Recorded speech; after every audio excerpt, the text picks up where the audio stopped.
emergency status. And that's where I'm stuck. If we take it out, the state might say, sorry, you don't qualify anymore. You can't do this anymore. So we have to be very careful as the direction we go with this. Last month, when you said if we did not approve this, what you call it, that it would put something in jeopardy.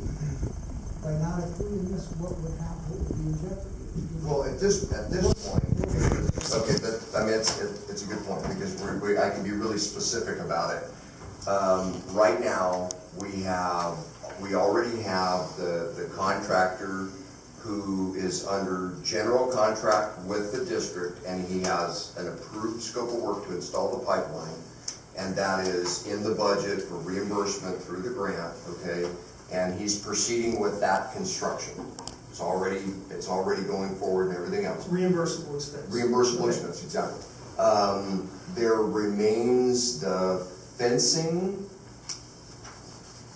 and the skater work, and both of those now, because of the limited scope of the remaining work, they're separate contracts, because they're not, we don't have a general contractor doing both of those. We have a contractor doing the SCADA, and we have a contractor doing the fence, okay?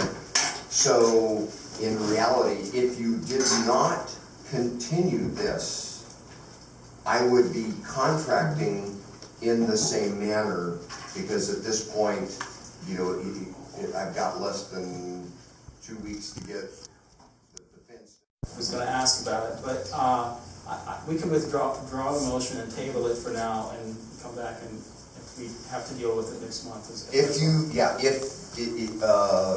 we have remaining construction work for the next board meeting on the 16th or the 21st, and that work would require something that would kill the schedule, then it will be back on your agenda. If not, then it's done. Okay. So I would like to table this. So we want to make a motion to support it.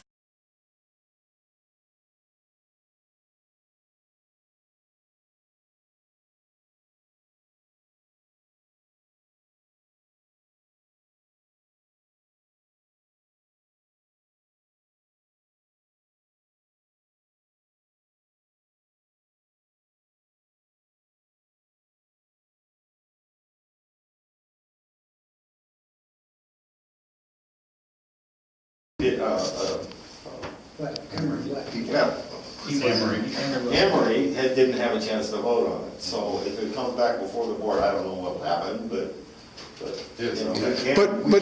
going back to it seems like we have these things that happen all the time, and we say, well, we're going to check into that, we're going to investigate into that, we'll see what happens, and then the ball is dropped and it just goes on and on. That's how exactly this has happened all that time. But my question again is, somebody processed the paperwork for those employees, and they would have known that it was different than what we've done for everyone else. Because if any employee, which I understand there have been, when they were hired, they were told, no, you do not get this, it's been changed, then they've suffered a detriment, and now you're going to give it to people, you're going to jump over them and give it to other people. I don't know. That doesn't sound right. if you carefully read the employee booklet, what you think it says is not what it says whatsoever. If you read it very carefully and read it again and read it again, and suddenly you go, oh, all it does is exclude one class of people from being...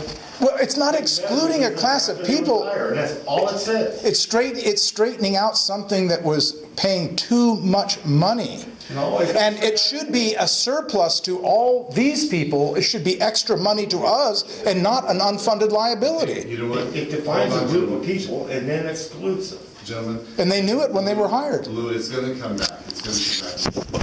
I know, but what I'm saying is if you guys proceed with that and pick up what Pete here is saying, well, we're going to continue on this way, I think you're going to be looking at a hell of a lawsuit. Okay. Well, who's going to sue? Probably the customers in a class action, because you're not taking care of these people who pay the bills. Yeah, I do, I pay the bill too. Gentlemen, we're gonna continue to work to straighten it out, because it's something that has fell in the weeds, and we continue to find. Louis, it was here when you were on the board. It was here when you were. That's right, and that's why I want to know how it slipped by, because it was ironclad, no more employees were going to get that. Then 2 more got picked I up. think it was an ironclad. Who changed the policy to pick up the other 2 is what I want to know. That's what I'm trying to It's say. in the handbook. It was interpreted differently. Who did that? Read the English. Who did? You're not answering the friggin' question. Who did it? Somebody interpreted it saying, This is not the agenda item. it never is. It never is. And when you request it to be put on the agenda, it's not there. And then when you do the research, it never comes back.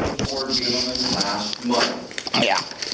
Yeah, It and was on the agenda last month. that's right. And that's when people found out it was wrong, and you're still trying to keep it wrong. I don't think we're trying to do that. So Well, sure. it's not My recommendation would be that we change it appropriately. That we- That's right. We take them off and get our money back. The board, which had not occurred before. The board thought they took action. They did not. No. So in the future, No. the board will take action. The more that board members receive, go through the various academies and receive the understanding and spend the time to go to training and get the knowledge and have the management understanding of the requirements and adequate record keeping, you're not gonna have it in the future. We have not. I'm not saying that Cindy hasn't kept up with it. It has been going on forever. She's trying to piece it back together. But those employees were hired, I don't know, several years ago. Not very many. But before, let's put it this way, definitely before 2014. Be careful. Before Because 2014. remember, they were hired, but they were temporaries. They were out of probationary period before I had any idea about who these employees were. But the truth is, we have a moratorium on hiring before, until this issue was resolved, so. Well, that's We have to not, if resolve we this lose an before we do our employee, budget. I've got to fill the position.